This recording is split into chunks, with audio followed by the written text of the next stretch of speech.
Good evening again. Hard to follow all of the videos, all of the accolades, all of the presentations. We have a lot to celebrate. There's no doubt about that. A lot of successes, a lot of challenges that have been overcome. But you know what? Time moves on. It's time to move on.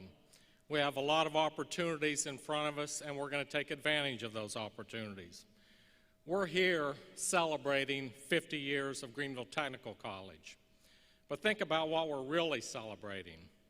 What we're really celebrating is 50 years of an alliance between citizens of Greenville County and Greenville Technical College. More specifically, Dr. Barton, thank you for your foresight. Thank you for your tenacity. Because as it's already been indicated here this evening, we wouldn't be here if it wasn't for that. So thank you very much. I'm very appreciative.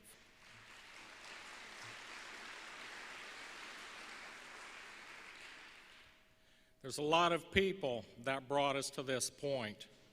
So I want to also thank you. They've been recognized this evening by name.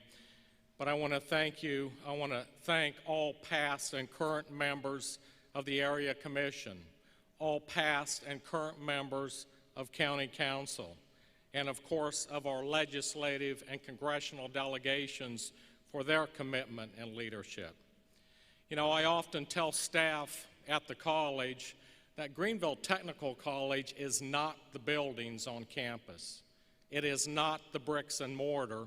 It is the people that we serve, and it is the people that provide the service. So a big thank you to the past and current faculty, staff, and administration of Greenville Technical College for your dedication and leadership. Thank you very much.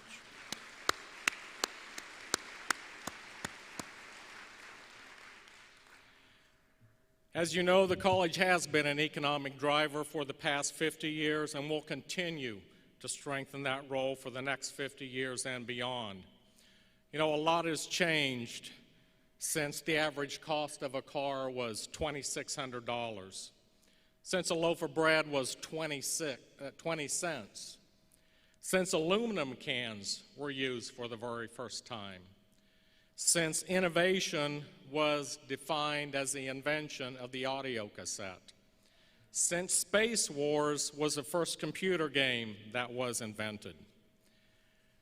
But we have transitioned. Things have changed. We have moved from a technical education center to an institution of higher education where we train and educate some 30 to 35,000 people each and every year to go directly into the workforce or to transfer to universities. Our mission is comprehensive.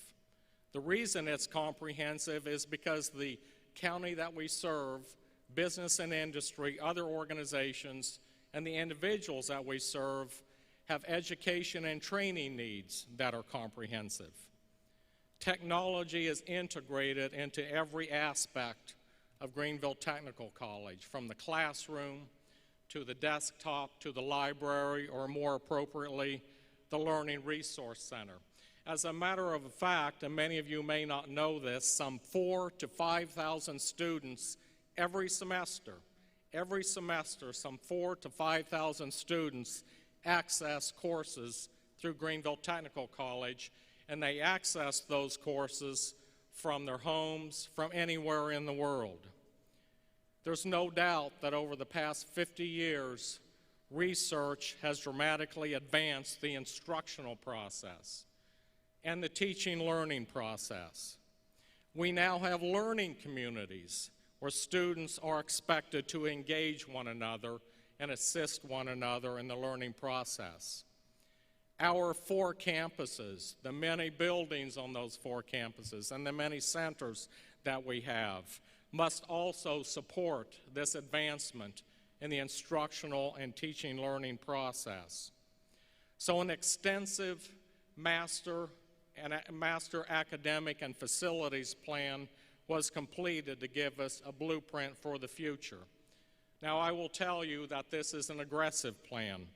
The plan focuses on academic and technical programs not only that are needed today, but those that are needed for jobs of tomorrow. It focuses on facilities that promote the type of student engagement and interaction that we know that are required today that simply were not expected 50 years ago. It focuses on the necessary tools that our students need to continue to access Greenville Technical College no matter where they're at. And of course, most importantly, it focuses on student success as well as access. This plan is aggressive, as I indicated, and it will transform our campuses into true learning centers, into true student engagement centers, to ensure that we will continue to be a driver of economic vitality and that we provide the best higher education experience possible. To get a little bit more specific, I mentioned an award earlier this evening with the help of our congressional delegation, some $14 million. But you know, the need continues, and as we focus on the future, to speak a little bit more about manufacturing. Now, of course, the services at Greenville Tech are broad, they're comprehensive, from business to allied health to welding to all types of careers in manufacturing, and the list goes on. But manufacturing is the basis for the majority of the economic clusters identified in the upstate. As you know, manufacturing of today and certainly tomorrow is a high-tech environment that demands highly skilled workers. Greenville Tech has the capability to provide that education now. We do provide that education now. But we also know that for our manufacturing base to remain intact and for our manufacturers to remain globally competitive, that Greenville Technical College must create a dynamic, integrated model, quite honestly, that does not exist in higher education today in any state. That model must provide for a unique integration of the younger high school age student with the adult learner, with expertise from our manufacturing employers, alongside the entrepreneur who desires to grow the industrial base.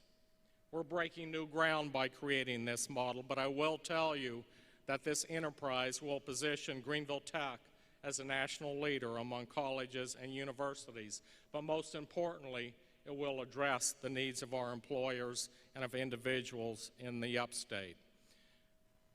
Of course, planning for the future is crucial, and as you've heard this evening, we change lives, and we change lives in many ways. As an example, Avery Martin, who came to Greenville Tech because we are regionally accredited, and our credits do transfer to universities in South Carolina and across the nation.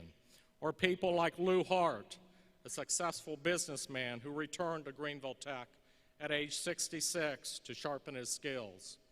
Or Daniel Dreisbach, who you've already heard about this evening, who attended Greenville Tech in 1978 and now is a Rhodes Scholar. Or Angie Childress, who after 14 years as a stay-at-home mom is following her passion by gaining skills in criminal justice. Or the numerous businesses and industries for which we have customized training and provided that training on their site. Or the numerous times that Greenville Tech was requested to be a part of discussions with state and local economic development officials and prospective businesses and industries researching the upstate as a potential location. So you see, we do change lives, and we change lives in many ways. As we look forward, it's obvious that we have two choices. One choice is we can let the future shape us, or we can take control and shape the future.